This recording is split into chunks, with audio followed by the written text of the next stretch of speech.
මගේ නම කාංචනා සංගමාලි. මම රෙඩ් ආයතනයේ නියෝජනය කරමින් දින වැඩසටහනට සහභාගී වුණා. අද දින රෙඩ් ආයතනයේ විසින් සංවිධානය කර තිබුණේ ડોક્ટર සත්‍යානි බෑවිතු මහත්මිය විසින් ලිංගික හා ප්‍රජනන සෞඛ්‍ය අයිතිවාසිකම් ගැන වැඩසටහනක් ඉදිරිපත් වුණා.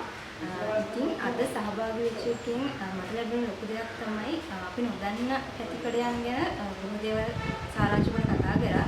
ඒ වගේම කාන්තාවක් මුණ දෙන විශේෂ අවස්ථාවක් තමයි මාසික උසක් වීම චක්‍රය. එතනදී අපි මුණ දෙන ලොකු ගැටලුවක් තමයි අපිට රැකියාවත් එක්ක අපි මුණ දෙන ලොකු ගැටලුවක් කොහොමද පෑඩ් එකක් යූස් කරන්නේ, ඒක චේන්ජ් කරගන්න අපිට යන ටයිම් එකක් දෙන්නේ නැහැ, ටාපට් කවර් කරගන්න ඕන. ඒ වගේ අවස්ථාවකදී අපිට මේ වගේ පීරියඩ් කප් එකක් කියන එක අද හඳුන්වලා දුන්නා. අපිට මේක ගොඩක්ම වටිනවා.